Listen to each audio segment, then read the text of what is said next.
அமெரிக்க கால்பந்தாட்ட அணியில் இடம்பெற்று அணிக்கு பல வெற்றிகளை பெற்று தந்தவர் ரோகர் ஸ்டாவ்பேக். ஒரு சமயம் இவர் அணிக்காக விளையாடி கொண்டிருந்த போது கடுமையாக காயப்பட்டு மிகவும் துன்புற வேண்டியதாயிற்று.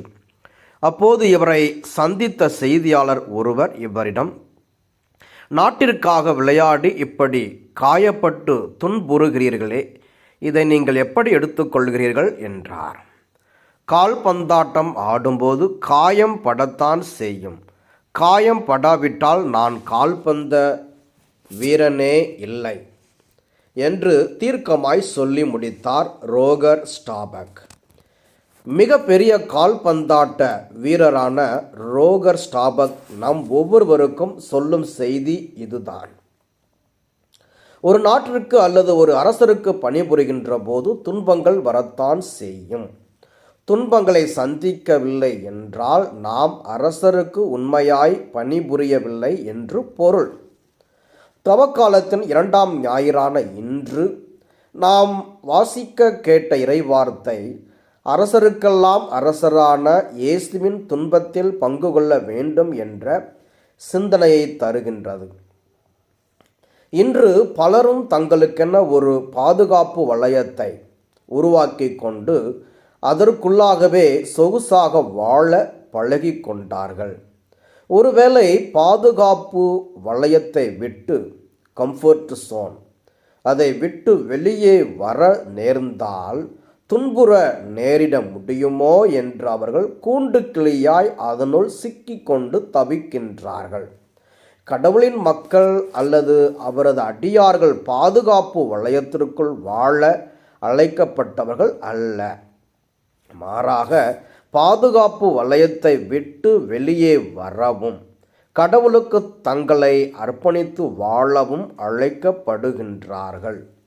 தொடக்க நூலிலிருந்து எடுக்கப்பட்டுள்ள இன்றைய முதல் வாசகத்தில் ஆண்டவராகிய கடவுள் ஆபிரகாமை நோக்கி, உன் நாட்டிலிருந்தும் உன் இனத்தவரிடமிருந்தும் உன் தந்தை வீட்டிலிருந்தும் புறப்பட்டு நான் உனக்கு காண்பிக்கும் நாட்டிற்கு செல் என்கிறார். சொந்த நாட்டையும் இனத்தையும் வீட்டையும் விட்டு செல்வது எவ்வளவு கடினம்! இன்றைக்கு எத்தனையோ பேர் சொந்த நாட்டையும் இனத்தையும் வீட்டையும் விட்டு அந்நிய மண்ணில் அகதிகளாய் ஏதிலிகளாய் வாழ்கின்ற கொடுமையை கண்கூடாக பார்க்கின்றோம். ஆபிரகாமும் இத்தகைய வாழ்க்கையை வாழ ஆண்டவரால் அழைக்கப்படுகின்றார். ஆண்டவர் ஆபிரகாமை அழைத்தபோது காரான் என்ற இடத்தில் அவர் இருந்தார். தொடக்க நூல் 11:31. அங்கிருந்து அவர் கானான் நாட்டிற்கு புறப்பட்டு செல்ல அழைக்கப்பட்டார்.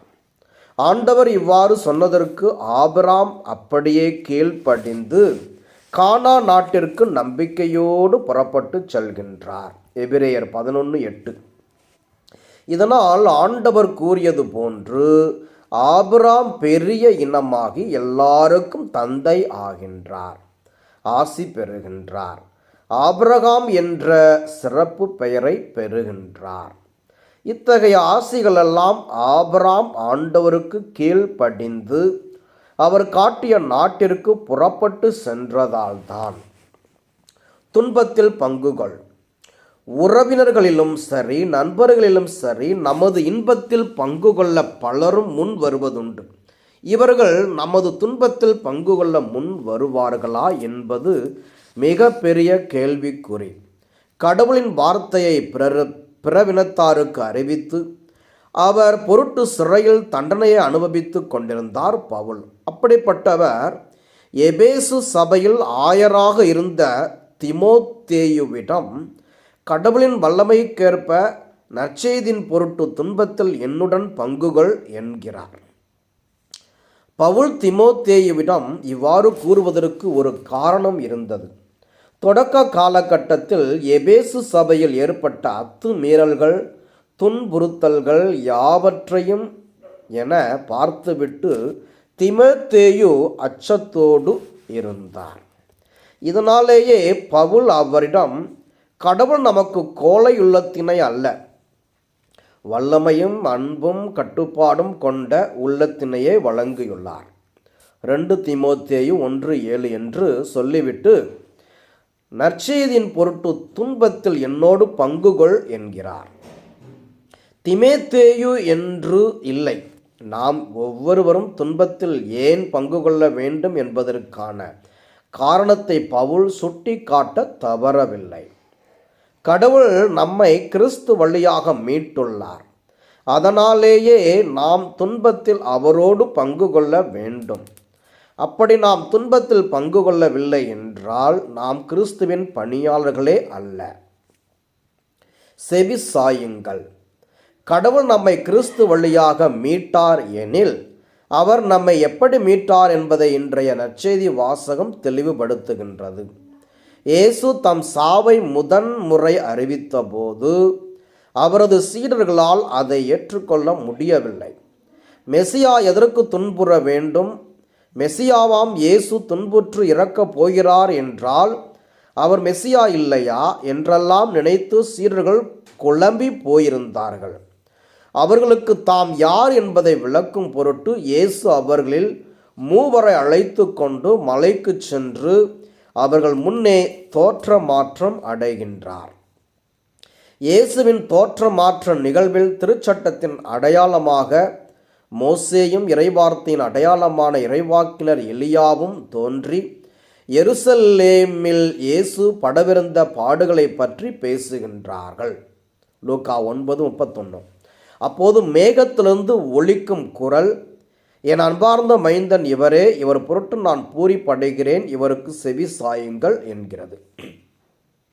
இயேசுவை முழுமையாய் அறியாமலும் அவர் எதற்கு துன்புற வேண்டும் என்று தெரியாமலும் சீடர்கள் இருந்த வேளையில் கடவுள் தாம் அன்பு மகனுக்கு செவி சாய்த்து வாழ வேண்டும் என்ற அழைப்பினை சீடர்களுக்கு விடுக்கின்றார். இயேசுவுக்கு செவி சாய்ப்பது என்பது அவருக்கு கீழ்ப்படிந்து நடப்பது. அவருக்காக துன்பங்களை தாங்கிக் கொள்வது. இந்த உண்மையை நன்கு உணர்ந்தவர்களாய் பின்னாளில் பேதுரு, யாக்கோப்பு, யோவான் மட்டுமல்லாமல் மற்ற திருத்தூதர்களும் இயேசுவுக்காக தாங்கிக் கொண்டார்கள். அதனால்